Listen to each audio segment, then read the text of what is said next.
ஒரு ஸ்பெஷாலிட்டி. இப்போ இந்த விபரீத ராஜயோகத்தினுடைய ரூலை எப்படி நம்ம மேஷராசிக்கு அப்ளை பண்ணலாம்? ஒரு ஜாக்பாட், ஒரு புதையலுக்கு நிகரான யோகம் அப்படின்னா 6, 8, 12 அதில் 8ஆம் இடத்தின் அதிபதி செவ்வாய். அவர் யாருடன் வருடத்தின் தொடக்கத்தில் சேர்ந்திருக்கிறார் அப்படின்னா 6ஆம் அதிபதி புதனுடன் சேர்ந்திருக்கிறார். அதையும் தவிர இவர் 12ஆம் இடத்தில் இருக்கக்கூடிய அந்த சாட்டர்னால் பார்க்கப்படுகிறார். 12ஆம் அதிபதி குருவால் பார்க்கப்படுகிறார். வருடத்தின் தொடக்கத்தில் இவர்களுக்கு மார்ஸ் அப்படிங்கிற பிளானட் தனுர் ராசியில் 8, 6 அதிபதிகளின் கூட்டணியாக 12ஆம் இடத்து அதிபதியான குருவின் பார்வையை பெற்று மேலும் 12ஆம் இடத்தில் இருக்கக்கூடிய அந்த சாட்டர்னாலும் பார்க்கப்படுகிறார். பிறகு இந்த செவ்வாய் அப்படிங்கிற மார்ஸ் இவர்களுக்கு 10ஆம் இடம் தொழில் ஸ்தானம், இவர்களுக்கு 11ஆம் இடம் லாபஸ்தானம் என்ற அமைப்பில் வருகிறது. ஸோ ஓப்பனிங்கே இவர்களுக்கு ஒரு ஜாக்பாட் அப்படிங்கிறது கண்டிப்பாக இருக்கிறது.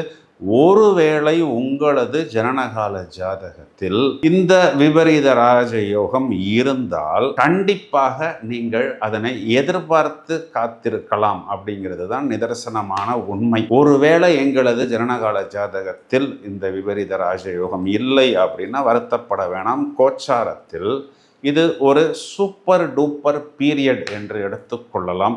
பிறகு செவ்வாய் லாபத்துக்கு ராகுவின் பிடியில் சிக்கினாலும் 11ஆம் இடத்தில் இந்த ராகு என்ற கிரகம் கண்டிப்பாக உங்களுக்கு வெற்றியை கொடுத்துத்தான் ஆக வேண்டும். தொழிலை, வருமானத்தை, லாபத்தை கொடுத்துத்தான் ஆக வேண்டும் அப்படிங்கிற ஒரு பிரபஞ்ச விதியில் அமருகிறார். இது மேஷராசிக்கு பார்த்தோம்னா கண்டிப்பாக இது ஒரு பெரிய சக்ஸஸை கொடுக்கக்கூடிய அமைப்பு. ஏன்னா இவர்களை சுருட்டின அந்த 7.5 சாட்டர்னை மொத்தமாக ராகுவும் கேதுவும் சுருட்ட போகிறார்கள். பிறகு ஜூன் மாதத்தில் குரு பகவான் கடகத்துக்கு சாட்டர்னை சுருட்ட போகிறார். வருடத்தின் கடைசியில் குரு பகவான் சிம்மத்துக்கு உங்களது ராசியை பார்க்க போகிறார். ஸோ எப்படி பார்த்தாலும் எங்களுக்கு அந்த 7.5 சாட்டர்னுடைய பாதிப்பு இருக்குது அப்படிங்கிறத நாட் 1% கூட மேஷராசிக்காரர்கள் மனதளவில் இருந்து கிளியர் பண்ணி விடலாம். வருடத்தின் தொடக்கம் அவர்களுக்கு பிரமாதமான ஜாக் பாயிண்ட். ஏன்னா புதன், சுக்கிரன், சூரியன், செவ்வாய் இந்த எல்லா கிரகங்களுமே பாக்கியத்தில் பாக்கியாதிபதியால் பார்க்கப்பட்டு